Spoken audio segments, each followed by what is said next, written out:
Allah Bapa kami di dalam kerajaan surga, kami bersyukur Tuhan akan betapa besar kasih-Mu di dalam kehidupan kami. Kami boleh hadir bersama-sama di tempat ini untuk mendengarkan firman-Mu ya Bapa. Kiranya Engkau Tuhan yang memberkati hamba-Mu ini, Engkau Tuhan yang menuntun hamba-Mu ini dengan kuasa Roh Kudus-Mu, dan bahkan Tuhan jemaat juga Tuhan boleh Engkau urapi Tuhan. Dan biarlah kami Tuhan boleh semakin cinta dan mengenal Engkau lebih dalam lagi. Terima kasih Tuhan, inilah setiap seruan doa kami di dalam nama Tuhan Yesus. Haleluya, amin. Shalom semuanya. Shalom. Ya, kita bersyukur bahwa di pagi yang indah ini kita boleh bersama-sama lagi berkumpul di chapel pagi untuk mendengarkan firman Tuhan. Dan terlebih lagi saya boleh bersyukur untuk kesempatan yang telah diberikan agar kita juga bisa bersama-sama belajar tentang perjalanan spiritualitas iman kita. Dan pada pagi hari ini saya akan mengangkat tema khotbah yang berjudul Berjalan dengan Iman dan Integritas. Berbicara tentang iman dan integritas, kalau kita lihat iman dan integritas itu mempunyai unsur yang berbeda. Dia punya maknanya masing-masing. Iman punya maknanya dan integritas juga punya maknanya. Namun pada kesempatan kali ini saya mencoba untuk menyatukan antara iman dan integritas. Karena ketika saya proses pembuatan khotbah ini, saya menyadari bahwa rupanya ada kolerasi antara iman dan integritas. Nah, teman-teman semua, ya berbicara soal iman maka kita juga perlu belajar tentang integritas. Mengapa? Karena buah dari iman yang benar itu akan menghasilkan sikap bertanggung jawab. Jadi di sini integritas saya umpamakan dengan sikap yang bertanggung jawab. Nah, oleh karena itu saudara-saudari yang terkasih oleh dalam Tuhan, saya akan menunjukkan kepada kita semua tentang makna iman itu apa sih? Nah, dari Katekismus Heidelberg minggu ke-7, iman di situ disebutkan bahwa iman yang benar tumbuh bukan hanya dari pengetahuan dan keyakinan bahwa segala sesuatu yang Allah nyatakan dalam firman-Nya adalah benar, tetapi juga merupakan kepercayaan yang teguh yang ditanamkan oleh Roh Kudus dalam diri setiap orang percaya melalui Injil, dan bahwa karena kasih karunia-Nya belaka kita mendapatkannya melalui Kristus. Bukan hanya orang lain, tetapi saya dan saudara juga. Dan oleh karena itu pun kita tahu bahwa ketika kita telah memperoleh pengampunan dosa yang telah didamaikan oleh Allah selamanya, dan juga kita telah dikaruniakan oleh keselamatan. Nah, teman-teman semua, Bapak Ibu juga yang ada di sini, kita memperoleh anugerah itu secara cuma-cuma. Dan kita tahu bahwa kita diselamatkan bukan karena perbuatan kita, melainkan karena iman kita. Ya, kita diselamatkan bukan karena perbuatan, melainkan karena iman kita kepada Kristus. Namun jangan sampai iman yang ada di dalam diri kita itu membuat kita sombong. Oh, mentang-mentang, wah saya udah diselamatkan karena iman saya. Udahlah, saya nggak penting lagi melakukan perbuatan-perbuatan baik. Saya tidak lagi melakukan kehidupan yang benar. Kan toh saya diselamatkan karena iman. Nah, itu adalah sesuatu yang salah, yang keliru. Perlu diketahui bahwa ketika kita memiliki iman yang benar, kita sadar bahwa hidup kita tuh udah diselamatkan oleh Kristus di atas kayu salib, maka sudah seharusnya kita tuh meresponinya dengan ucapan syukur. Nah, melalui apa? Melalui perbuatan baik kita.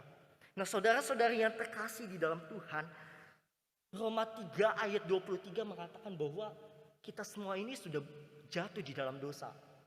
Dan kita telah kehilangan kemuliaan Allah. Ketika kita menyadari bahwa diri kita adalah orang yang berdosa, kita telah menerima pengampunan dan keselamatan dari Allah, maka ada satu kerinduan yang muncul di dalam kehidupan kita untuk melakukan kebenarannya dan melakukan segala titahnya dengan sikap tanggung jawab, integritas yang tadi.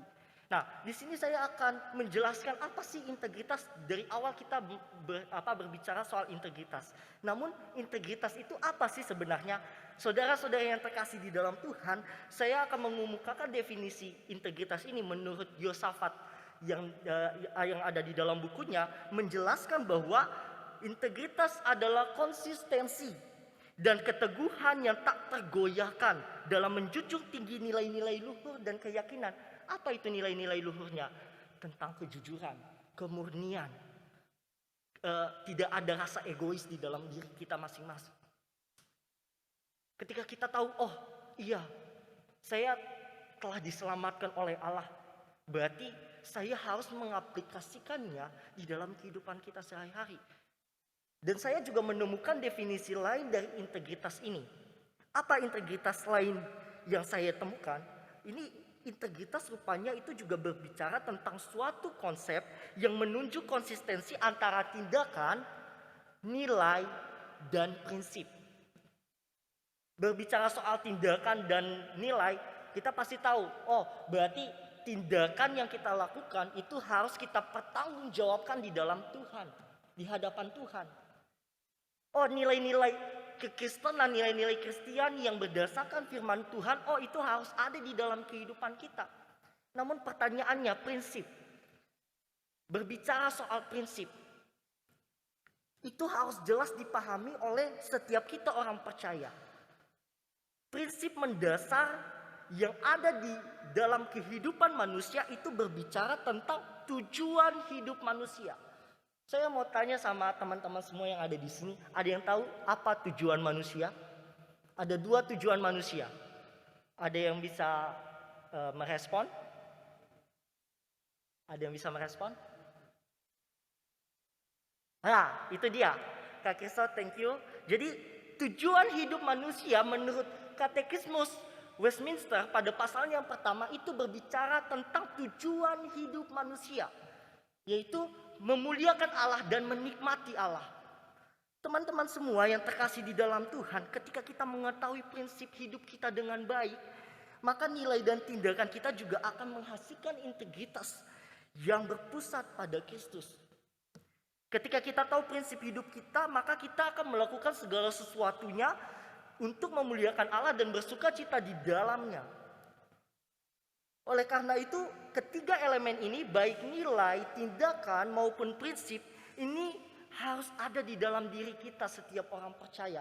Ketika kita memiliki iman yang berintegritas.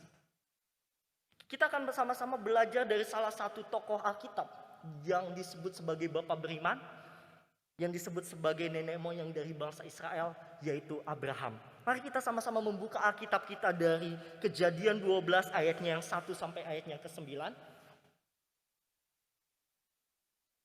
Kita akan membacakannya. Saya akan membacakannya dari ayat 1 sampai ayatnya yang ketiga dahulu. Berfirmanlah Tuhan kepada Abram, pergilah dari negerimu dan dari sanak saudaramu dan dari rumah bapamu ini ke negeri yang akan kutunjukkan kepadamu. Aku akan membuat engkau menjadi bangsa yang besar dan memberkati engkau serta membuat namamu masyhur, dan engkau akan menjadi berkat. Aku akan memberkati orang-orang yang memberkati engkau dan mengutuk orang-orang yang mengutuk engkau, dan olehmu semua kaum di muka bumi akan mendapat berkat. Teman-teman semua, nanti ayat selanjutnya bisa dibacakan ketika kita nanti sudah pulang dan kita juga bisa merenungkannya kembali. Nah, di Kejadian 12 ayat yang 1 sampai ayatnya ke-9 itu kita melihat bahwa ada perjalanan iman Abraham di dalamnya. Perjalanan iman Abraham itu dimulai ketika Abraham diperintahkan oleh Allah untuk meninggalkan kediamannya menuju negeri yang ditunjukkan oleh Allah. Kalau kita lihat, saksikan kejadian ini, peristiwa ini yang dialami oleh Abraham, di Paisalnya 1 Allah sudah memerintahkan, Abraham pergi ke negeri yang aku tunjukkan kepadamu. Bukankah perintah itu sama seperti yang kita alami saat ini sebagai mahasiswa-mahasiswi STT Aletheia? Kita kesini, kita meninggalkan apa? Kediaman kita. Kita meninggalkan rumah kita. Kita meninggalkan zona nyaman kita. Kita meninggalkan keluarga kita, sanak saudara kita, kita meninggalkan pelayanan kita. Dan kita datang ke sini karena Yesus telah memanggil kita. Dan kita yakin bahwa Tuhan pasti tolong saya. Namun kalau misalnya saya coba gambarkan, berbeda loh rupanya antara kita mungkin yang datang ke sini waktu awal-awal dengan Abraham. Mungkin ketika kita mau datang ke sini waktu pertama kali, kita akan ada apa? Ada rasa khawatir, ada rasa takut, ada rasa sedih. Khawatir, aduh nanti ketika aku menjalani panggilan di STT Aletheia, apakah aku mampu gak ya? Ada bertanya-tanya dalam diri. Ada rasa sedih, oh ketika aku nanti misalnya ke STT Aletheia, aduh aku bakal sedih banget. Aku akan meninggalkan keluargaku, orang tuaku, meninggalkan peliharaanku, ya kan? Mungkin ada rasa keraguan. Aduh, nanti dalam perjalanan aman gak ya ketika nanti proses pembentukan saya di STT Aletheia? Mungkin kita ada bertanya-tanya di dalam diri. Namun di sini kita lihat Abraham tidak seperti itu. Abraham memiliki iman yang tidak membuatnya khawatir untuk menjalani panggilannya. Mengapa? Kita lihat di ayatnya yang kedua sampai ayatnya ketiga. Di situ ada perjanjian yang Allah nyatakan di dalam kehidupan Abraham. Ada covenant yang Allah sudah berikan di dalam kehidupan Abraham. Bahwa ia akan menjadikan Abraham sebagai bangsa yang besar dan memberkati dia dan membuat masyhur namanya. Dan bahkan kita melihat bahwa Tuhan juga memberkati Abraham bagi orang-orang yang memberkatinya. Dan Tuhan juga akan mengutuk orang-orang yang mengutukinya. Dan dia juga dijadikan sebagai berkat bagi seluruh bangsa. Nah, itu suatu perjanjian yang sangat luar biasa, bukan? Kalau kita lihat keyakinan Abraham yang membuatnya tidak takut, yang membuatnya tidak khawatir, yang membuatnya tidak sedih adalah ia yakin bahwa Tuhan yang akan menyertai, Tuhan yang akan melindungi panggilannya. Karena saya tahu, saya pasti diberkati Tuhan. Ketika saya masuk STT Aletheia, saya yakin bahwa Tuhan akan menolong saya. Tapi juga gak boleh hanya sebatas percaya aja teman-teman. Percaya boleh, yakin boleh bahwa Tuhan menolong kita. Tapi perlu diaplikasikan melalui tindakan kehidupan kita. Bahwa yang menunjukkan bahwa ya Tuhan, ini aku, utuslah aku. Seperti yang tergambar di dalam Yesaya 6 ayat 8. Teman-teman semua, kita melihat bahwa keputusan Abraham akan kepercayaannya kepada Allah itu diperlihatkan, diwujud nyatakan melalui tindakannya untuk pergi. Di ayat yang keempat kita melihat bahwa Abraham pergi. Abraham pergi ke tempat yang ditunjukkan, ke negeri yang Allah tunjukkan. Sampai ketika dia melakukan tindakan itu, kita melihat bahwa ada iman yang besar yang diperlihatkan oleh Abraham dalam dirinya melalui ketaatannya. Ia menunjukkan bahwa ia sangat percaya kepada Allah, bahkan ia tidak takut untuk menjalani panggilannya. Karena tadi saya sudah katakan bahwa pasti Allah akan memelihara kehidupannya. Melalui sikap Abraham kita diajarkan untuk tetap taat dalam menjalani proses panggilan kita di tempat ini. Ketika kita diberikan tanggung jawab, ya lakukanlah itu dengan segenap hati kita. Jangan kita malah lakukan itu dengan setengah-setengah. Karena ketika kita sudah mengikut Kristus, itu berarti kita juga harus berani bayar harga. Ketika kita mau mengikut Kristus, berarti kita harus sepenuhnya kehidupan kita diberikan olehnya secara totalitas. Enggak setengah-setengah. Udahlah, ini nanti saya masuk STT Aletheia, yang penting wes lulus, udah jadi. Gak ada proses pengenalan secara pribadi, perjumpaan secara pribadi kepada Kristus, gak ada. Nah itu yang keliru teman-teman. Kita yakin bahwa kita dipelihara oleh Tuhan, tapi kita malah setengah-setengah dalam mengikutnya, itu sama aja bohong. Berarti kita mau mencari perkara namanya. Kalau kita yakin dipelihara, berarti kita yakin juga ketika saya mengikut Kristus, berarti saya berani mengambil sikap yang berintegritas. Bertanggung jawab dalam iman saya kepada Kristus. Oleh karena itu teman-teman, ketika Allah memelihara kehidupan kita, di sini Allah menunjukkan bahwa kasih setianya sungguh luar biasa. Kita tahu bahwa Allah turut bekerja di dalam setiap kehidupan kita. Kalau misalnya kita berbicara soal panggilan, dalam perjalanan iman kita, dalam perjalanan spiritualitas kita, mungkin kalau ngomong soal profesi, itu berbeda dengan panggilan hidup. Kalau profesi kita bisa aja kapanpun kita mau meninggalkannya kalau kita nggak suka. Kalau profesi itu nggak mengembangkan potensi hidup kita, bisa aja kita tinggalkan. Tapi berbeda dengan panggilan hidup kita. Ketika kita yakin bahwa Tuhan memanggil kita, berarti ada satu komitmen, ada satu kesetiaan yang perlu hadir di dalam kehidupan kita. Teman-teman semua, percayalah bahwa Allah yang akan menjadi kota benteng di dalam kehidupan kita. Ketika kita mengikut Kristus,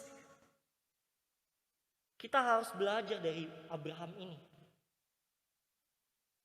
Tuhan memelihara kehidupannya sampai kita lihat di ayatnya yang ke-7 dan ke-8, di pasalnya yang ke-12, itu memperlihatkan ada tindakan nyata yang dia perlihatkan. Dia nggak asal pergi, tapi ketika dia sudah tiba, apa yang dia perbuat? Dia mengucap syukur kepada Allah. Terima kasih Tuhan, karena saya sudah bisa tiba di tempat ini. Adakah kita mengucap syukur ketika kita telah menyelesaikan semester per semester yang kita jalani dalam proses panggilan kita? Adakah kita mengucap syukur ketika kita dapat melewati satu hari yang Tuhan telah izinkan di dalam kehidupan kita? Atau justru kita malah meresponinya dengan mengeluh? Tuhan kok gini banget sih? Tuhan kok gini banget sih penderitaannya? Kita nggak ada satu niatan untuk Tuhan terima kasih. Meskipun berat tapi saya percaya bahwa Tuhan akan menolong saya. Ada respon, terima kasih Tuhan, Engkau sungguh baik di dalam kehidupan saya. Teman-teman semua, kita juga akan belajar. Ketaatan Abraham gak berhenti di dalam panggilannya saja. Kalau kita lihat di pasalnya yang ke-22, mari kita baca Kejadian 22. Kejadian 22. Di sana kita akan melihat bahwa perjalanan iman Abraham berlanjut sampai ketika ia diuji imannya oleh Allah. Pada waktu Abraham mempersembahkan anak laki-lakinya, satu-satunya lagi, yang namanya Ishak. Bahkan Ishak ini juga amat dikasihnya. Kenapa? Karena dalam penantian yang panjang, Tuhan baru memberikan keturunan kepadanya. Sarah umurnya 91 tahun, Abraham umurnya 100 tahun. Tapi yang perlu dipertanyakan adalah kenapa Abraham mampu melakukannya? Kok bisa ya Abraham memberikan anaknya untuk dikorbankan? Kok berani ya? Kenapa ya? Mungkin bisa muncul dalam benak pikiran kita. Jawabannya adalah karena Abraham mengasihi Tuhan lebih dari apapun, lebih mengasihi Tuhan daripada pemberian itu sendiri. Kembali lagi, bukti ketaatannya ditunjukkan oleh Abraham melalui tindakannya yang nyata, menjalani apa yang diperintahkan Allah baginya. Kita lihat di ayat selanjutnya, di pasal 22 ayatnya yang ke-3 sampai ke-4. Ayat yang ke-3 sampai ke-4 kita melihat bahwa di situ ada tindakan nyata yang Abraham lakukan ketika Abraham disuruh Allah untuk mengorbankan anaknya. Dia langsung keesokan paginya, saya harus siap-siap mempersiapkan apapun yang untuk mempersembahkan anak saya.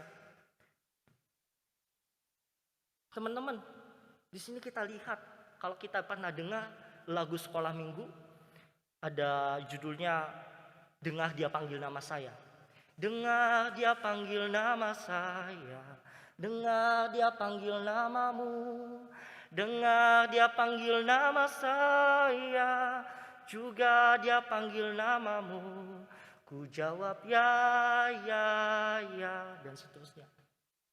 Abraham gak cuma sebatas kata ya aja, gak cuma sebatas ya, tetapi dia lakukan itu dengan tindakan. Iya Tuhan, dan saya mau melakukannya. Kita perlu belajar teman-teman di sini semua, mahasiswa dan mahasiswi STT Aletheia. Jangan karena kita, oh Tuhan, aku masuk STT Aletheia berarti aku mengasihi Engkau lebih sungguh. Berarti aku mencintai Engkau Tuhan. Tapi enggak diproyeksikan oleh tindakan yang nyata. Jangan sampai kita cuma hanya sebatas ya, tapi kita enggak mau melakukannya. Nah, di sini kita belajar dari Abraham. Abraham memperlihatkan sebuah tindakan-tindakan yang luar biasa. Bahkan prinsip hidup yang benar juga ditunjukkan kepada kita semua. Teman-teman semua, adakah kita menyadari bahwa Allah turut bekerja di dalam kehidupan kita selama kita menjalani panggilannya? Atau adakah sesuatu dalam kehidupan kita yang telah menggeser kasih kita kepada Allah, di mana hati kita terpaut kepada sesuatu yang lain? Kalau misalnya saat ini teman-teman semua, contohnya ya, mohon maaf Saudara Albert, saya akan berikan ilustrasi. Kalau misalnya di konteks masa kini, tiba-tiba Allah berkata, ya kan, kepada Albert secara langsung, Bet, korbankan HP-mu. Ketika dia langsung dengar itu, mungkin respon Albert langsung, korbankan berarti bisa Tuhan mau dibakar HP-nya. Berani gak tuh HP-nya dibakar? Pasti mikir-mikir, waduh ini ada game gua nih banyak banget di sini. Ada dokumen-dokumen penting nih di HP saya nih. Wah, bahkan di dalam HP itu mungkin kita lihat nilai jualnya. Wah, ini HP saya tinggi nih harganya. Masa saya korbankan bakar begitu aja? Baru aja kemarin saya beli. Contohnya baru kemarin dibeli, terus Tuhan langsung berkata dalam kehidupan dalam diri Albert, langsung bakar tuh HP, korbanin. Berani gak? Kalau kita benar-benar sungguh percaya sama Tuhan. Cuman di sini kita melihat bahwa Abraham memperlihatkan kepada kita bahwa dia mencintai Tuhan lebih dari apapun. Berarti kita juga di dalam kehidupan kita di STT Aletheia, kita diingatkan melalui ilustrasi yang saya berikan tentang HP tadi, itu bukan kalau misalnya itu terjadi ya kita harus benar-benar berani gitu. Wes kita bakar. Cuman kalau misalnya dalam hal-hal kecil deh, kita disuruh belajar. Ya kita lakukan dengan baik, kita belajar dengan segenap hati kita. Kita jangan belajar setengah-setengah. Ketika kita saat teduh, ya lakukanlah saat teduh itu dengan baik. Ketika kita kerja rutinlah dengan baik, dengan bertanggung jawab, dengan penuh integritas, dengan jujur. Jangan sampai kita malah justru menjadi batu sandungan bagi orang lain. Ya kita harus jadi berkat bagi orang lain, teman-teman semua. Di dalam kondisi masa kayak kini, remaja pemuda usia rentan 14 sampai 24 tahun itu kadang suka mengalami yang namanya depresi atau stres. Kadang dia lupa sama kebaikan-kebaikan Tuhan yang dia alami. Ketika ia lupa, ia langsung bilang Tuhan itu jahat banget ya dalam kehidupan saya ketika ia diperhadapkan oleh masalah. Bahkan sampai ia merasa bahwa aduh diriku udah gak berharga lagi di mata Tuhan. Kok aku begini banget sih? Kayaknya aku bukan siapa-siapa lagi deh buat buat orang-orang sekitar saya. Saya gak berguna banget. Teman-teman perlu disadari bahwa kita adalah orang-orang yang berharga di mata Tuhan. Meskipun kita jatuh di dalam dosa, Tuhan tetap mengasihi kita. Dan Tuhan tetap senantiasa hadir di dalam kehidupan kita dan bersama-sama dengan kita. Itulah perjanjian yang tadi Abraham telah saksikan bagi kita semua. Bahwa Allah turut bekerja di dalam kehidupannya. Ia akan memberkati hidupnya, ia akan memelihara hidupnya. Oleh karena itu, ketika kita menyadari prinsip hidup kita, maka marilah kita mengimplementasikan iman kita dengan sebuah integritas. Yang mana kita belajar untuk melakukan segala sesuatu di hadapan Allah. Coram Deo. Segala sesuatu yang kita lakukan, di hadapan Allah.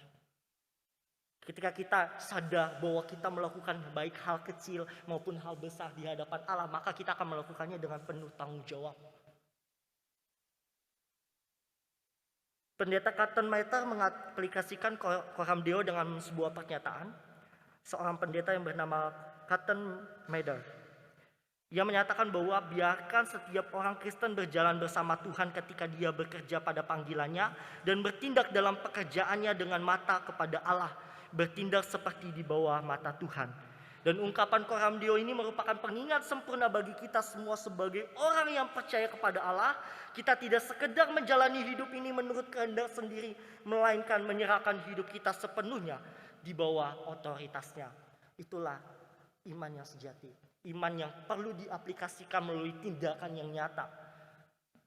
Kita sudah diselamatkan teman-teman. Kristus sudah mati di kayu salib dan kita telah memperoleh anugerah itu secara cuma-cuma. Jadilah anak-anak Tuhan yang menjadi berkat bagi sekeliling kita. Demikian firman Tuhan. Untuk meresponi khotbah kita pada pagi hari ini, ada satu lagu yang menjadi komitmen bagi kita semua untuk tetap cinta dan untuk tetap setia kepada Allah. Apapun hadangannya. Dan biarlah sepenuhnya hidup kita serahkan semuanya ke dalam tangan Tuhan. Ku tetap cinta dan ku tetap setia.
kasih buat kesempatan Tuhan berikan. Kami boleh bersama-sama mendengarkan firman Tuhan yang boleh mengingatkan setiap kami. Kami bersyukur Tuhan buat kesempatan Tuhan yang berikan sehingga kami boleh memiliki iman Tuhan dan boleh menjadi anak-anak Tuhan. Dan terlebih lagi Tuhan kami boleh mempunyai panggilan khusus menjadi hamba-hamba Tuhan. Biarlah Tuhan yang boleh terus ingatkan setiap kami Tuhan, agar kami boleh terus memiliki iman dan integritas yang benar baik di hadapan Tuhan maupun di hadapan sesama kami Tuhan. Tuhan kami mohon biarlah Tuhan sendiri yang boleh memampukan setiap kami. Kami menyadari Tuhan kami manusia yang tidak bisa apa-apa Tuhan, kami manusia yang penuh dengan keberdosaan. Tapi kami percaya Tuhan ketika Tuhan yang menolong kami akan dimampukan Tuhan untuk melakukan itu semua Tuhan. Kami juga berdoa untuk menyerahkan saudara berkat yang telah menyampaikan firman Tuhan. Kiranya Tuhan boleh pimpin dalam setiap tanggung jawab maupun studinya di tempat ini Tuhan. Biarlah Tuhan yang boleh terus berkati. Terima kasih Tuhan, hanya di dalam nama